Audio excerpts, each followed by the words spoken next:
그렇게 학생 시위가 한 40일 동안 계속되니까 10월 15일 날 그 서울 일원회 우수령 발동을 하죠. 그리고 그 대학들 전부 휴업령 내리고. 1970년대에 들어서자 민주화의 요구들은 더욱 거세지고 있었다. 71년 7월엔 판사들이 집단 사표를 내는 사법부 파동이 있었고, 정치적으로도 도전을 받아 여당 내부에서도 균열이 일어나기 시작했다.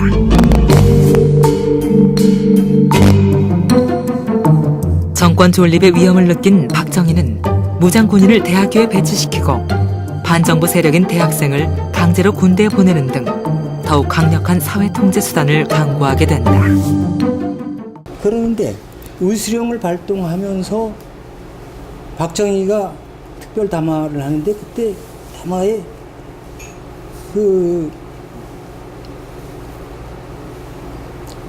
그런 이야기를 해요.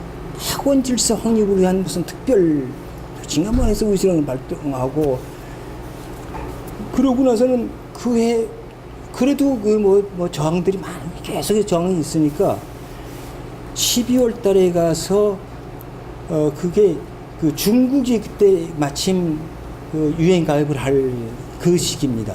그러니까 그거를 핑계 삼아 가지고 그걸 명분 삼아서 안보 위기가 있다 그래 가지고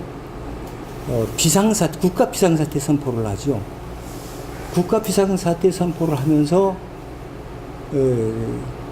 그런 이야기를 했을 거예요. 그 무책임한 언론이 위험한 그 안보 논란을 해서 안보 위기를 가져온다.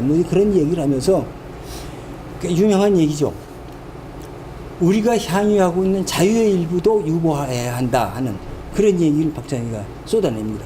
그러니까 지금까지보다도 훨씬 더 언론 탄압을 하겠다고 하는 본격적인 그런 노력을 한 거죠.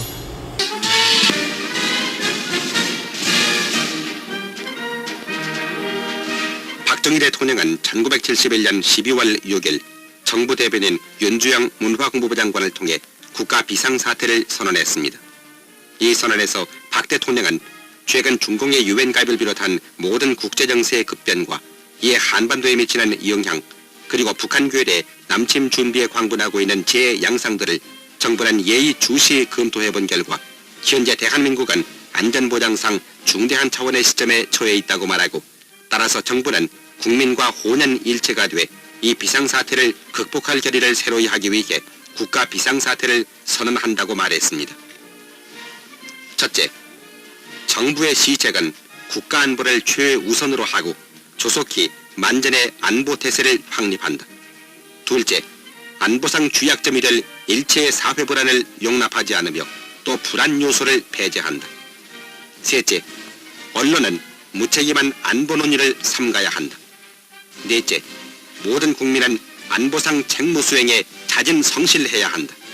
다섯째, 모든 국민은 안보 위주의 새 가치관을 확립해야 한다. 여섯째, 최악의 경우 우리가 향유하고 있는 자유의 일부도 유보할 결의를 가져야 한다. 또한 박 대통령은 김성진 청와대 대변인을 통해 특별 담화문을 발표하고 국민 여러분의 이해와 협조를 당부했습니다. 이어서 문화공보부에서는 주한 외신 기자들에게도 우리나라 비상사태 선언에 관한 사항이 발표 전달됐습니다. 그리고 그러고 얼마 있다가 국가보호에 관한 특별조치법인가를 하면서 그 신문협회에서는 그런 그 조치가 나올 때마다 계속 환영 성명을, 환영 결의문 같은 걸 냅니다. 신문협회는. 그리고 국가보호에 관한 특별조치법이라는 것이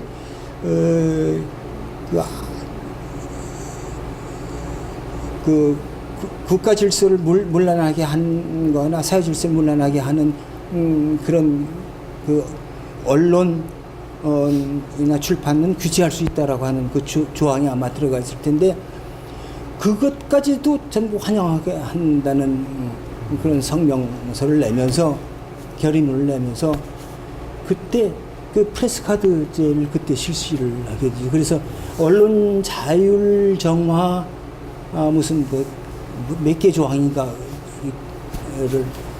하지요. 그래 발표를 하죠. 그게 71년도를 지나면서 그렇게 이제 살얼음바 같은 그런 때를 이제 지나가게 됩니다. 그때 그 기자실들이 많이 폐쇄가 되는데 경찰 기자실이 다 폐쇄가 돼요. 그 얼마 동안. 그래가지고 저는 경찰 기자니 이제 경찰서 출입을 못하게 되잖아요.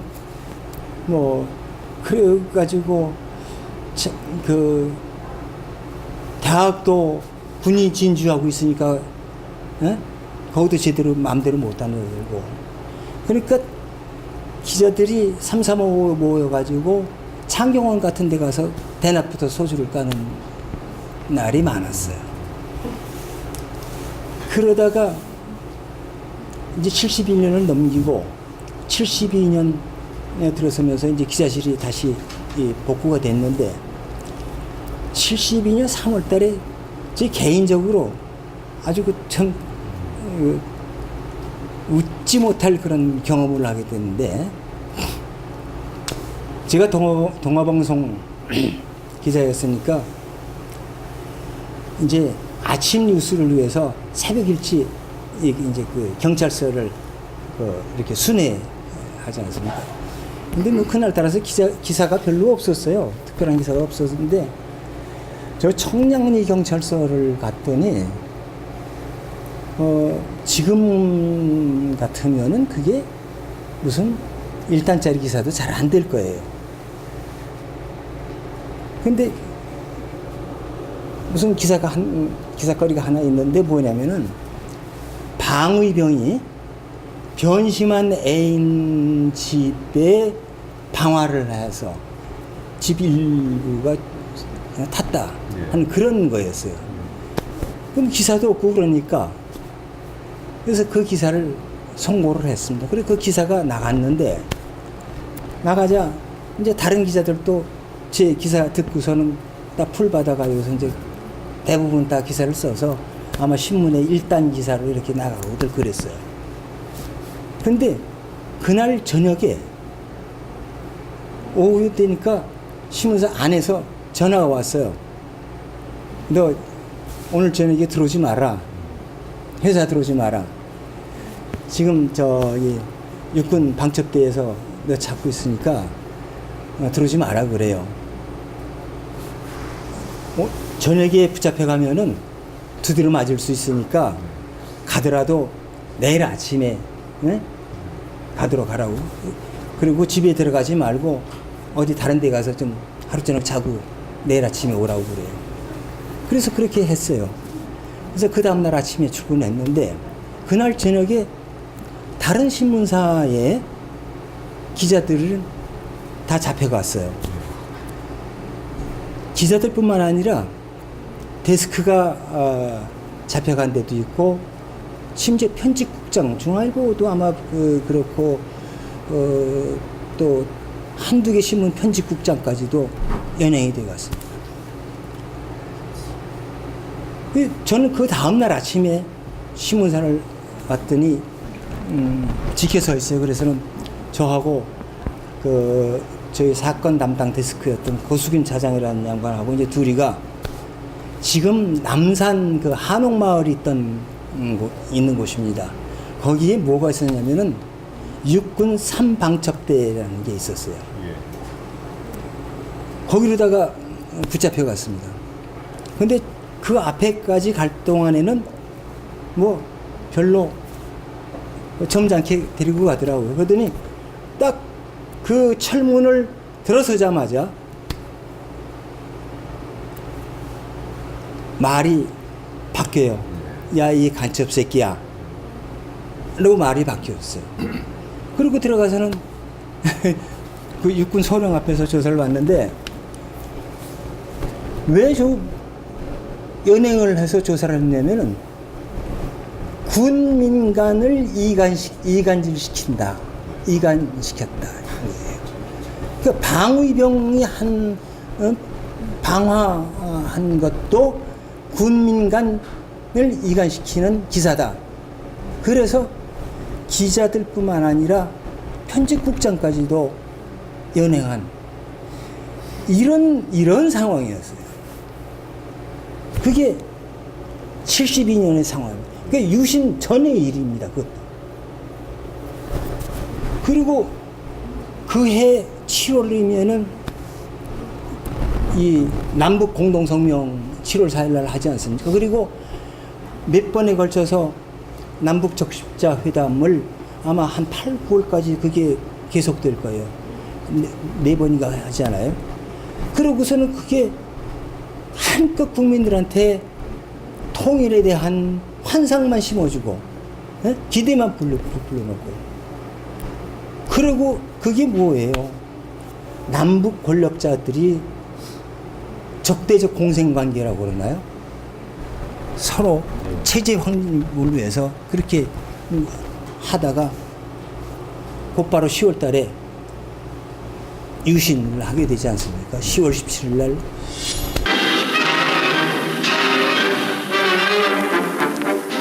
박정희 대통령은 1972년 10월 17일 저녁 7시를 기해 민족의 살기를 찾기 위한 특별선언을 발표하고 우리의 모든 제재에 유신적인 일대 개혁을 시작했습니다. 박정희 대통령은 이번 특별선언에서 첫째, 1972년 10월 17일 오후 7시를 기해 국회를 해산하고 정당과 정치활동의 중지 등 헌법 일부 조항의 효력을 정지시키고, 둘째, 일부 효력이 정지된 헌법 조항의 기능은 현행 헌법의 국무회의를 비상국무회의로 삼아 이를 수행케 하며,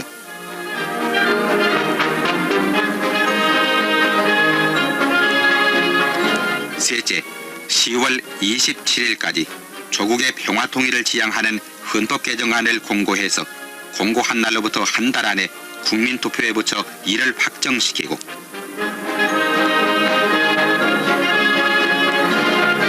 넷째, 새 헌법 개정안이 확정되면은 헌법 절차에 따라 연말까지 헌정을 정상화시키겠다고 말했습니다. 박정희 대통령은 청와대로 방문한 육해공 해병대 주요 지휘관들에게 10월 17일의 조처는 지금 우리에게 닥치고 있는 어려움을 이겨내고 민족의 살 길을 찾기 위해 국내 제재 유신적 개혁을 위한 것이라고 설명하고, 계엄령을 선포한 것은 이런 과업을 수행하는데 일어날지도 모를 사회 불안을 미연에 방지하기 위한 것이기 때문에 군은 국민의 생업이나 경제 활동에 지장이 가지 않도록 하라고 당부했습니다. 박정희 대통령의 이와 같은 비상조처가 내려지자 사회 각계각층에서는 이를 적극 지지하며 환영의 뜻을 나타냈습니다. 전국 교육감과 대학의 총학장 그리고 경제인 단체 등은 박정희 대통령의 비상조치의 참뜻에 따라 제재개혁에 솔선할 것을 다짐했습니다. 한편 계엄사령부는 보고 제1, 2, 3호를 발표하고 정상적인 경제활동과 국민의 일상생업의 자유는 보장한다고 밝혔습니다. 그러니까 10월 17일 날 유신 이제 그 비상계엄령 선포하고 그러면서 신문이 전부 다 이 기자들이 대장 가지고 서울시청에 이게 뭐 조를 짜 가지고서 아마 이 대장 가지고 다녔을 거예요. 그러면서 그 기자들이 같이 움직이면서 울분을 토하기 시작을 하는 거예요. 진짜 울분을 토하기 시작을 하는 거죠. 저 같은 경우는 그때도 기자실이 또 폐쇄됐어요. 이 경찰 기자실은 전면 폐쇄됐어요. 그러니까 기자실에서 나올 기사도 없고, 그리고 그 비상계엄령 선포한 이후로다가는 신문 이제 검열이 시작되지 않습니까? 그리고 그 유신 헌법이 만들어지고 그게 국민투표에 붙여지고 하는 과정에서 국민투표 특별법 만들어지고 그러는데 이건 참 애매한 법이에요.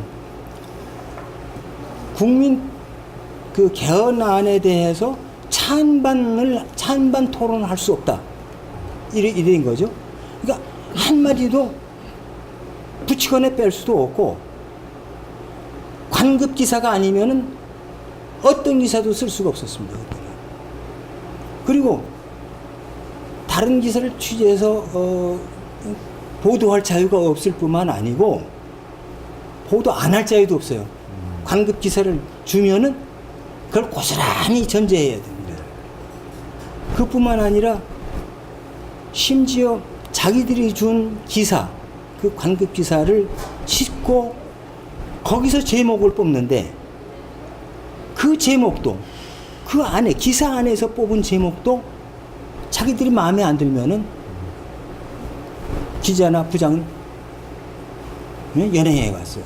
그 동아일보의 경우에 그 유신 헌법에 관한 그 기사를 쓰면서 그 최재욱 씨라고 나중에 그 청와대 대변인도 하고 무슨 경향신문 사장도 하고 국회의원도 하고 하는 양반이 있는데, 이 양반이 그때 편집 기자를 할 텐데 그 제목을 뽑았는데 기사 안에서 제목을 뽑았어요. 근데 그게 그 제목이 마음에 안 든다 그래가지고 부장, 국장 그리고 담당 기자, 그래서 연행을 해가지고 이 최재욱 기자라는 사람은 그 당시에 결혼을 앞두고 있었는데, 그 동빙고동입니까 서빙고동입니까 그 빙고 호텔로 데려가가지고 상당히 고문을 당하고 나온 그런 일이 있습니다. 그 정도로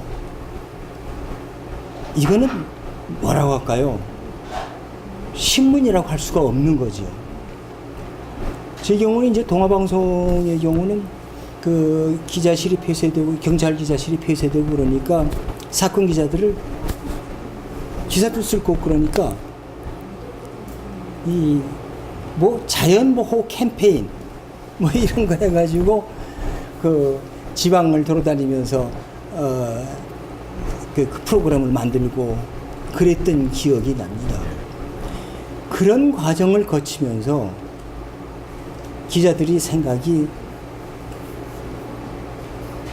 별 의식 없었던 기자들도 각성을 하고 부끄러움을 느끼게 됩니다. 진짜 부끄러워집니다. 그러니까 몇 가지 길이 있었던 거죠. 그러니까 이거 진짜 때려치워야 되냐? 안 그러면은 그저 뭐 국으로 그냥 셀러리맨으로 그냥 남아 있느냐? 이 무슨 좀 뭐 조직적인 저항을 하느냐? 이런 몇 가지 갈래길에서 고민들을 하게 됩니다. 대단히 그래 고민을 하면서 72년 그 유신 그 과정을 거치고 이제 73년 봄이 되는데, 동아일보사에서는 저는 이 사건을 매우 중요한 사건으로 봅니다. 연판장 사건이라는 게 73년 봄에 있습니다. 그때 기자들이 한 60-70% 정도가 그 참여 서명을 했을 텐데요.